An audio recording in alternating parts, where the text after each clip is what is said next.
وقال الذين كفروا هل ندلكم على رجل ينبئكم إذا مزقتم كل ممزق إنكم لفي خلق جديد۔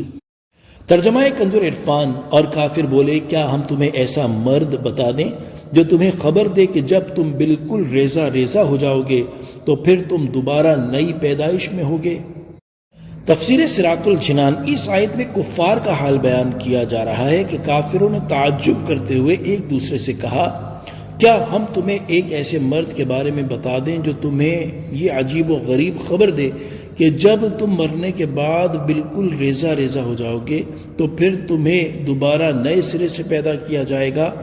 وہ مرد محمد مصطفیٰ صلی اللہ تعالی علیہ وآلہ وسلم ہیں۔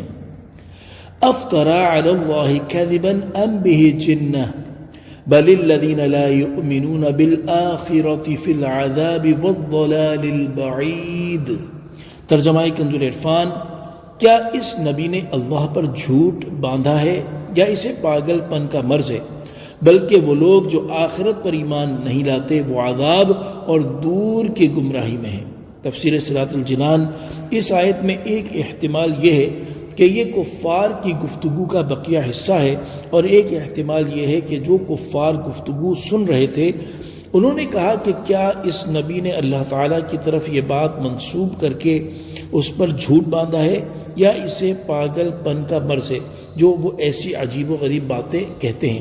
اللہ تعالیٰ نے کفار کی اس بات کا رد کرتے ہوئے فرمایا کہ یہ دونوں باتیں نہیں، میرے حبیب صلی اللہ تعالی علیہ وآلہ وسلم ان دونوں باتوں سے پاک اور بری ہیں، بلکہ وہ کافر جو مرنے کے بعد اٹھائے جانے اور حساب کا انکار کرنے والے ہیں وہ عذاب اور دور کی گمراہی میں ہیں اور وہ اس چیز سے غافل ہیں۔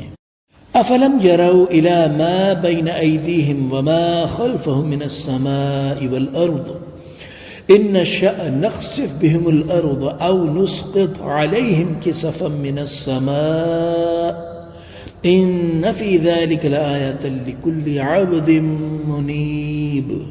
ترجمہ کنز عرفان۔ تو کیا انہوں نے نہ دیکھا جو آسمان اور زمین ان کے آگے اور پیچھے ہے؟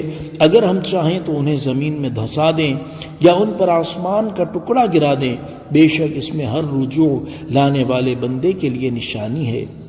تفسیر صراط الجنان۔ کفار کا رد کرنے کے بعد اللہ تعالیٰ نے ارشاد فرمایا کہ کیا وہ اندھے ہیں کہ انہوں نے آسمان و زمین کی طرف نظر ہی نہیں ڈالی اور اپنے آگے پیچھے دیکھا ہی نہیں، جو انہیں معلوم ہو جاتا کہ وہ ہر طرف سے اللہ تعالیٰ کے قبضے میں ہے اور وہ زمین و آسمان کے کناروں سے باہر نہیں جا سکتے اور خدا کے ملک سے نہیں نکل سکتے اور انہیں بھاگنے کی کوئی جگہ نہیں۔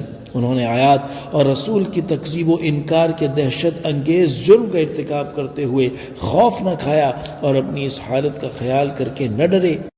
اگر ہم چاہیں تو ان کی تکذیب و انکار کی سزا میں قارون کی طرح انہیں زمین میں دھسا دیں یا ان پر آسمان کا کوئی ٹکڑا گرا دیں۔